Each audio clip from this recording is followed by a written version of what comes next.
సీతారామ ఎత్తిపోతల పంపులు switch on చేసిన కాంగ్రెస్ ప్రభుత్వం దేవాదుల లిఫ్ట్ పంపులు కూడా త్వరలోనే ఆన్ చేయబోతోంది. 20 ఏళ్లుగా ఆగుతూ నడుస్తూ వస్తున్న ప్రాజెక్ట్ ని ఇకపై పరుగులు పెట్టించి 7 జిల్లాలకు నీళ్లందించాలనే లక్ష్యం పెట్టుకుంది. స్వయంగా దేవాదుల ప్రాజెక్ట్ ని పరిశీలించిన మంత్రులు డెడ్ లైన్ కూడా ఫిక్స్ చేశారు.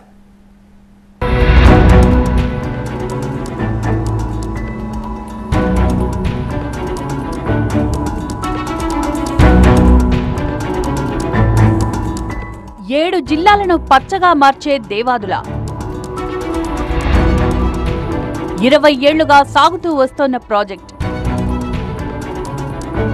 2026 మార్చిలోపు 100% పనులు. స్పష్టమైన ఒక టైం లైన్ పెట్టి ఒక టైం ఫ్రేమ్ పెట్టి ఈ ప్రాజెక్టులు పూర్తి చేస్తామని చెప్పి మాటిస్తున్నాం. మార్చి 2026 వరకు డెడ్ లైన్ ఫిక్స్ చేసిన మంత్రి ఉత్తమ్ కుమార్ రెడ్డి మార్చి 2026లో మళ్ళీ సోనియా గాంధీ గారి ద్వారానే ఈ దేవాదుల ప్రాజెక్టు పూర్తి చేసి మరి ఇనాగ్రేషన్ కార్యక్రమం కూడా పెట్టిస్తామని చెప్పి నేను మనం చేస్తున్నాను. 2004లో కాంగ్రెస్ ప్రభుత్వం అధికారంలోకి వచ్చినప్పుడు శ్రీకారం చుట్టిన ప్రాజెక్ట్ ఇది. ఇప్పటికీ 20 ఏళ్లైంది. అయినా పూర్తవలేది ప్రాజెక్ట్. 5,57,000 ఎకరాలకు సాగునీరు అందించే ఈ ప్రాజెక్ట్ అందుబాటులోకి వస్తే 7 జిల్లాలు సస్యశ్యామలమవుతాయి. ఉమ్మడి వరంగల్తో పాటు కరీంనగర్, సూర్యాపేట, యాదాద్రి భువనగిరి జిల్లాలకు సాగు, తాగునీరు పుష్కలంగా అందుతుంది. అందుకే దేవాదుల ప్రాజెక్టు పూర్తి చేయడంపై కాంగ్రెస్ ప్రభుత్వం ఫోకస్ పెంచింది. 2025 డిసెంబర్ నాటికి ప్రాజెక్టు పూర్తి చేసి 7 జిల్లాల్లో తాగు, సాగునీరు అందించే లక్ష్యంతో పనులు పరుగులు పెట్టిస్తోంది.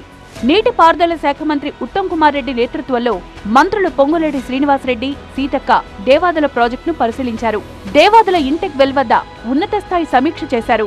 స్పష్టమైన ఒక టైం లైన్ పెట్టి ఒక టైం ఫ్రేమ్ పెట్టి ఈ ప్రాజెక్టులు పూర్తి చేస్తామని చెప్పి మాటిస్తున్నాం. మార్చి 2026 వరకు దేవాదుల ప్రాజెక్టు పూర్తి చేసి 5,57,000 ఎకరాలకి నీళ్లు అందిస్తామని చెప్పి నేను మనం చేస్తున్నాం. ఇంజనీర్లు, ఉన్నతాధికారులతో సమీక్షించిన మంత్రి ఉత్తమ్ కుమార్ రెడ్డి డెడ్ లైన్ కూడా ఫిక్స్ చేశారు. ఎట్టి పరిస్థితుల్లోనూ 2026 మార్చికి 100కు 100% దేవాదుల ప్రాజెక్టు పనులు పూర్తి చేస్తామన్నారు.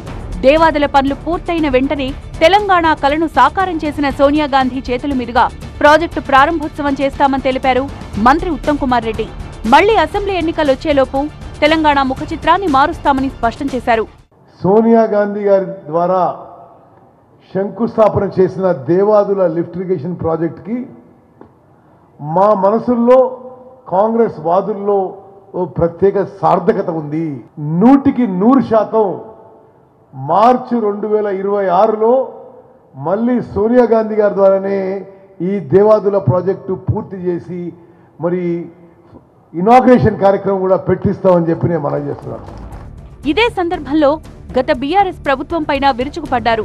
9 ఏళ్లు అధికారంలో ఉన్న బీఆర్ఎస్ ప్రాజెక్టుల పేరుతో 1,81,000 కోట్ల రూపాయల ప్రజాధనాన్ని విచ్చలవిడిగా లూటీ చేసిందని ఫైర్ అయ్యారు. ఇరిగేషన్ శాఖను అడ్డం పెట్టుకుని కేసీఆర్ పక్కా డెకాయిట్లా వ్యవహరించారని ఆరోపించారు. కాళేశ్వరం, పాలమూరు, దేవాదుల, సీతారామ ఇలా ప్రతి ప్రాజెక్టులో 1,000 కోట్ల రూపాయల కుంభకోణాలకు పాల్పడ్డారని మండిపడ్డారు. అదీగాక నిర్మాణ సంస్థలకు 14,000 కోట్ల రూపాయలకు పైగా బిల్లులు పెండింగ్ లో పెట్టారని ఆగ్రహం వ్యక్తం చేశారు. కమిషన్లకు కక్కుర్తిపడి ప్రాజెక్టులు నిర్మించి కాళేశ్వరం ప్రాజెక్టును కూడా సర్వనాశనం చేశారన్నారు. గత 10 ఏళ్లుగా కేసీఆర్ ఆయన కుటుంబ సభ్యులు ఇరిగేషన్ శాఖని సర్వనాశనం చేశారు. తెలంగాణ రాష్ట్రంలో ఇరిగేషన్ శాఖని అడ్డం పెట్టుకొని ఒక డెకాయిటీ చేసిన, ఒక దొంగతనం చేసింది వాళ్ళు. మీరు ఏ ప్రాజెక్టు ముట్టుకున్నా 1,000 కోట్ల లూటీ జరిగింది.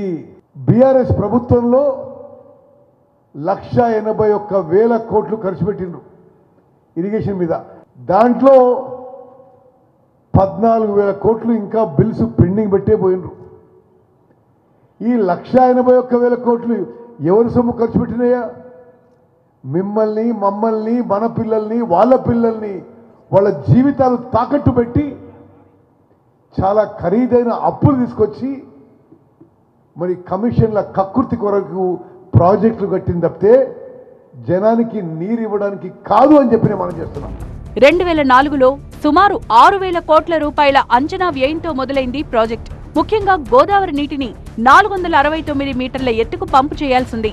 దేవాదుల ఎత్తిపోతలను ఫేజుల వారీగా విస్తరించడంతో ప్రాజెక్టు అంచనా వ్యయం 17,500 కోట్లకు పెరిగింది. ఏడాదిలో 170 రోజుల పాటు 39.16 టీఎంసీల నీటిని ఎత్తిపోయనున్నారు. ఇప్పటి వరకు ఈ ప్రాజెక్టుకు 14,188 కోట్లు ఖర్చు చేశారు. ఈ ప్రాజెక్టు కోసం 33,224 ఎకరాలు సేకరించాల్సిన ఇప్పటి వరకు 30,268 ఎకరాలను మాత్రమే సేకరించారు. మరో 2,957 ఎకరాల భూసేకరణకు కాంగ్రెస్ ప్రభుత్వం గ్రీన్ సిగ్నల్ ఇచ్చింది. ఎన్ని ఆర్థిక ఇబ్బందులున్నా సరే కాంగ్రెస్ ప్రభుత్వం సాగునీటి ప్రాజెక్టులు పూర్తి చేస్తుందన్నారు మంత్రి పొంగులేటి. మేము ఛార్జ్ తీసుకునే నాటికి ఇరిగేషన్ సెక్టార్లో 14 నుంచి 15,000 కోట్ల రూపాయలు పెండింగ్ బిల్సే ఉన్నాయి.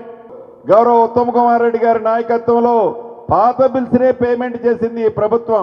ఈ ప్రభుత్వం యొక్క చిత్తశుద్ధి, ఈ ప్రభుత్వం యొక్క ఇరిగేషన్ మీద ప్రయారిటీ, ఈ ప్రభుత్వం రైతుల పట్ల ఎలా ప్రేముందో స్పష్టంగా మనకి కనిపిస్తుంది అనడానికి నిదర్శనమే ఈనాడు ఈ ప్రాంతాన్ని సందర్శించి ప్రాజెక్టులో భాగంగా దేశంలోనే అతిపెద్ద హైడ్రాలిక్ టన్నెల్ను దేవాదుల కోసం నిర్మించారు. ములుగు జిల్లా జాకారం నుంచి హనుమకొండ జిల్లా దేవన్నపేట వరకు 49.5 కిలోమీటర్ల పొడవుతో దీన్ని నిర్మించారు. ఇక ప్రాజెక్టు మొదటి దశలో భాగంగా 3 రిజర్వాయర్లు, 4 పంప్ హౌజుల ద్వారా 1,24,000 ఎకరాల ఆయకట్టుకు 350 క్యూసెక్కుల నీరు అందించారు. రెండో దశలో 9 రిజర్వాయర్లు, 7 పంప్ హౌజుల ద్వారా 1,93,000 ఎకరాల ఆయకట్టుకు నీరు అందించారు. మూడో దశ కూడా పూర్తయితే 2,40,000 ఎకరాల ఆయకట్టుకు 10 పంప్ హౌజుల ద్వారా నీరు అందుతుంది.